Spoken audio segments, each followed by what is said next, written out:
Chapter 6. 3 days later, in the big new cemetery 2 miles from their house, the two old people said goodbye to their dead son. Then they went back to their dark old house.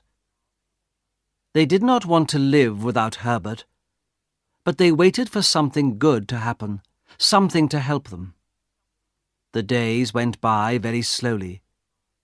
Sometimes they did not talk, because there was nothing to say without Herbert, and so the days felt very long. Then one night, about a week later, Mrs. White got out of bed because she could not sleep. She sat by the window and she watched and waited for her son. He did not come and she began to cry quietly. In the dark, her husband heard her and he called, "Come back to bed. It's cold out there." "It's colder for my son," his wife answered. "He's out there in the cold cemetery." Mrs. White did not go back to bed, but Mr. White was old and tired, and the bed was warm. So in the end he went to sleep again. Suddenly he heard a cry from his wife. "The paw!" she cried.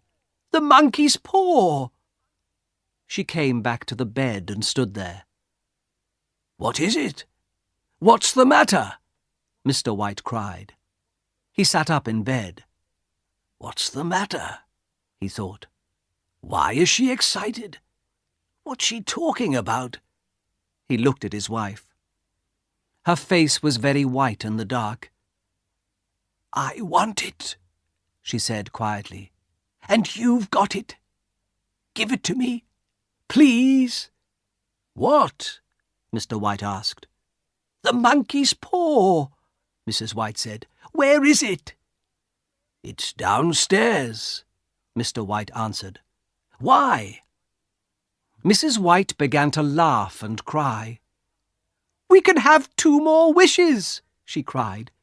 "We had 1, but there are 2 more." "Oh, no, not again! Think, woman!" Mr. White cried. But Mrs. White did not listen. "Quickly," she said, "go and get the paw. We're going to wish for our boy to come back to us." "No!" Mr. White cried. "You're mad! Get it quickly!" Mrs. White cried again. Mr. White said again, "Think, woman, think! Our boy was in the machinery for a long time. They didn't want to show him to us. Think! Do you want to see his body?" "Yes, he's my son. I'm not afraid of him," she answered. "You don't understand," Mr. White said sadly, but he went downstairs to look for the monkey's paw. In the living room it was dark, and Mr. White did not have a candle. Slowly he went across the room and he put out his hand for the monkey's paw. He touched it and quickly took his hand away again. "No," he thought, "I can't. I don't want to see Herbert. His face, after he was in the machinery, no."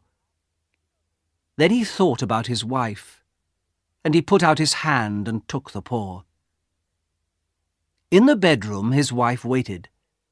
She saw the paw in Mr. White's hand and cried, "Quick, make the wish."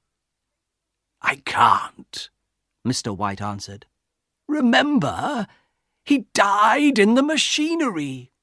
Make the wish. I'm not afraid of my own son," Mrs. White cried again. Mr. White looked sadly at his wife, but he took the paw in his right hand and said slowly, "I wish for my son, Herbert, to come back to us." Then he sat down in the nearest chair. But Mrs. White went over to the window and looked out into the road. She stayed there for a long time, and she did not move. Nothing happened. The monkey's paw could not do it. "Thank God," Mr. White said, and he went back to bed. Soon Mrs. White went to bed too.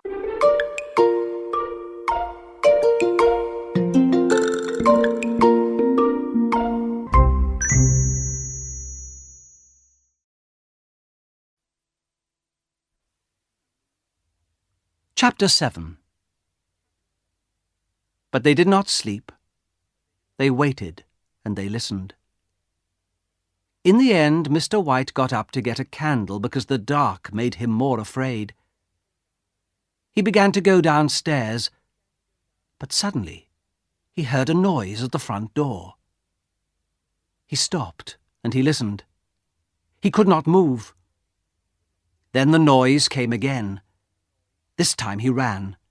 He ran upstairs, back into the bedroom, and he closed the door behind him. But again the noise came. "What's that?" Mrs. White cried, and she sat up in bed. "Nothing. Go to sleep again," her husband answered. But Mrs. White listened, and the noise came again. "It's Herbert! It's Herbert!" she cried. "I'm going to open the door for him." And she got out of bed and ran to the door of the bedroom. Mr. White got there first and stopped her. "No!" he cried. "Think!" "But it's my boy! It's Herbert!" she answered. "No! Don't go! Don't!" her husband cried again. But Mrs. White did not listen to him. She opened the bedroom door and ran from the room. "I'm coming, Herbert! I'm coming!" she called. Mr. White ran after her. "Stop!" he cried. "Remember, Herbert died in the machinery. You don't want to see him." For a minute, Mrs. White stopped and looked at her husband. But then the noise came again, and she began to run downstairs. "Help me! Help me!" she called to her husband. But Mr. White did not move. "The paw," he thought. "Where's the monkey's paw?" He ran back into the bedroom. "Quick," he thought. "Where is it?" At first he could not find it in the dark. Ah, there it was. He had it. Just at that minute, he heard his wife downstairs. "Wait! Wait, Herbert! I'm coming!" she cried. She began to open the front door. At the same time, Mr. White took the monkey's paw in his right hand, and he made his third wish. Mrs. White gave a long, unhappy cry, and her husband ran down to her. She stood by the open door. Very afraid, old Mr. White looked out into the dark. The road was dark and quiet, and there was nobody there.